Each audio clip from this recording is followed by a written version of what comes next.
Hello प्यारे साथियों, नमस्कार। कैसे हैं आप सभी? उम्मीद है कि बहुत बढ़िया, मस्त, ज़बरदस्त होंगे। चलिए, आज हम लोग पढ़ने वाले हैं क्लास 9th का जो हम भूगोल है, ज्योग्राफी, उसका अध्याय 2, भौतिक स्वरूप, संरचना एवं उच्चावच। इस चैप्टर का जितने भी क्वेश्चन आंसर हैं, सभी क्वेश्चन आंसर को बारीकी से देखेंगे और पूरा का पूरा हम लोग अभी करते चलेंगे। तो सभी अपनी कॉपी कलम के साथ बैठेंगे और पूरा वीडियो को अच्छी तरह से देखेंगे और वीडियो में समझते चलेंगे, क्योंकि हमारी जो भी वीडियो होती है वो ट्रिक के साथ होती है और पूरा का पूरा अभी क्लास में ही याद कराते चलते हैं। तो बस हमारे साथ आप बने रहेंगे और लगे रहेंगे क्वेश्चन आंसर बनाने में। तो चलिए देखते हैं, निम्नलिखित में से कौन सी चोटी भारत में स्थित नहीं है? भारत में स्थित नहीं है कौन? जो भारत में स्थित नहीं है तो कहेंगे माउंट एवरेस्ट, जो कि कहाँ है? नेपाल में है। बाकी तीनों जो है वो भारत में है।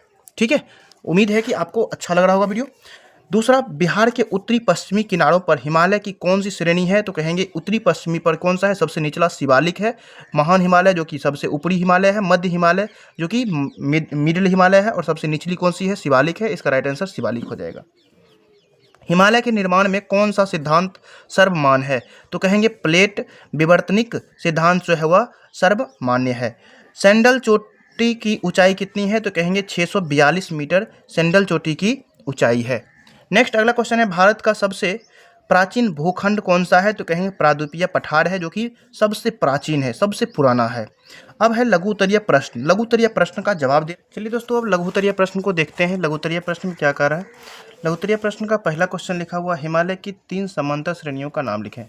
तो इसका लिखेंगे हिमालय की 3 समांतर श्रेणी, बृहद हिमालय या हिमाद्री है, लघु हिमालय या मध्य हिमालय है, बाहरी हिमालय या शिवालिक है। ठीक है, तो इस तरह से आप पहला क्वेश्चन का आंसर देख लिए। दूसरा क्वेश्चन लिखा हुआ है, काराकोरम की सबसे ऊंची पर्वत शिखर का नाम लिखें। तो काराकोरम की सबसे ऊंची पर्वत शिखर कौन सा है? तो कहेंगे गॉडविन ऑस्टिन तथा गौरी नंदा पर्वत है। तीसरा क्वेश्चन की तरफ चलते हैं। तीसरा क्वेश्चन क्या लिखा हुआ है, कौन सी तटीय मैदान अपेक्षाकृत अधिक चौड़ी है?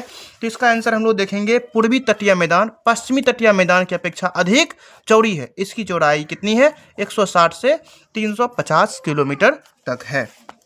तटीय मैदान में स्थित 3 झीलों के नाम लिखें। तो कहेंगे तटीय मैदान में स्थित 3 झील चिल्का, पुलिकट तथा बेम्बानंद है। ठीक है, अब अगला क्वेश्चन तरफ चलते हैं। अगला क्वेश्चन क्या लिखा हुआ है, पश्चिमी घाट पर्वत का दूसरा नाम क्या है? तो पश्चिमी घाट पर्वत का दूसरा नाम क्या है? तो पश्चिमी घाट पर्वत का दूसरा नाम सह्याद्री की पहाड़ियां है। ठीक है, नेक्स्ट अगला क्वेश्चन लिखा हुआ है, मध्य गंगा के मैदान की 4 विशेषताएं बताइए। तो मध्य गंगा के मैदान की 4 विशेषताएं निम्नलिखित है। यह मैदान 1400 किलोमीटर लंबा है। दूसरी ढाल उत्तर पश्चिम से दक्षिण पूर्व की ओर है। तीसरा है, इसका विस्तार भारत के राज्य बिहार, उत्तर प्रदेश तथा पश्चिम बंगाल तक है। चौथा है, इसका निर्माण जलोढ़ मिट्टी से हुआ है।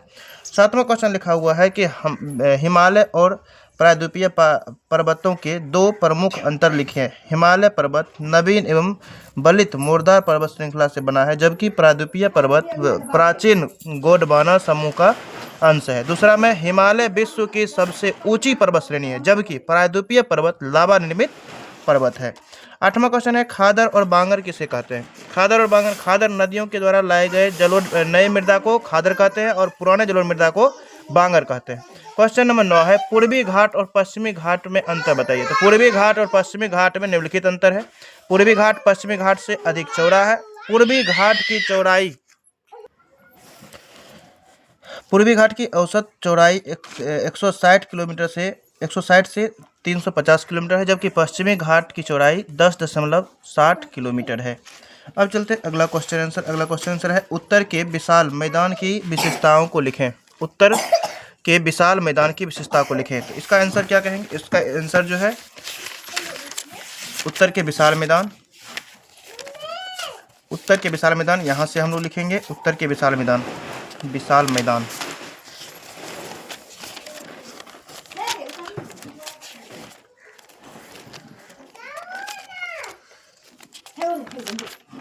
चलिए, उत्तर के विशाल मैदान जो है वह हो जाएगा हमारा उत्तर का विशाल मैदान उत्तर पश्चिमी शुष्क प्रदेश जो राजस्थान की मरुभूमि कहलाती है, यहाँ से लेकर के पूरा आप यहाँ तक आराम से लिख सकते हैं। ठीक है, नेक्स्ट दूसरा क्वेश्चन जो लिखा हुआ है, दूसरा क्वेश्चन है, प्रायद्वीपीय पठार को विभाजित कर किसी एक पर चर्चा कीजिए। तो प्रायद्वीपीय पठार जो है उसको अब हम लोग लिखेंगे।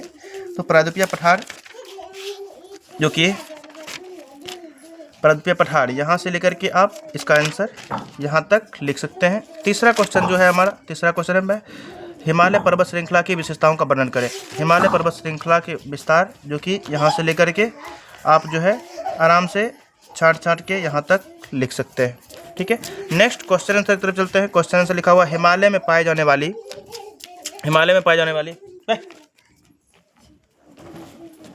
प्रमुख हिमानियों एवं दर्रों के नाम लिखें। तो हिमालय में पाए जाने वाले प्रमुख दर्रा कौन कौन सा है? तो कहेंगे हिमालय में पाए जाने वाले प्रमुख दर्रा है गंगोत्री जो कि जोजिला दर्रा है, यमुनोत्री बुर्जला दर्रा है, और सियाचिन जो है लापचा दर्रा है। ठीक है, दूसरा क्वेश्चन लिखा हुआ है कि भारत के उन राज्यों के नाम बताइए जहां हिमालय के ऊंचे शिखर स्थित हैं। तो कहेंगे भारत के वे राज्य निम्नलिखित हैं जहां ऊंचे शिखर स्थित है। सिक्किम में कंचनजंगा, अरुणाचल प्रदेश में कांगड़ो, उसके बाद है कांगटो, हिमाचल प्रदेश सेला, इसके अलावा उत्तराखंड, मेघालय, असम तथा पश्चिम बंगाल है। तीसरा क्वेश्चन लिखा हुआ है कि मसूरी, नैनीताल और रानीखेर की स्थिति बताइए और राज्यों के नाम लिखिए। इसका आंसर क्या कहेंगे? मसूरी, नैनीताल तथा रानीखेर जो है यह उत्तराखंड में है, उत्तराखंड में स्थित है। विश्व का सबसे बड़ा नदीय द्वीप माजुली किस नदी और किस राज्य में स्थित है? तो विश्व का सबसे बड़ा नदी द्वीप माजुली जो है वह असम राज्य में स्थित है, असम राज्य में स्थित है। जो किसके बीच है? तो कहेंगे यह महानदी और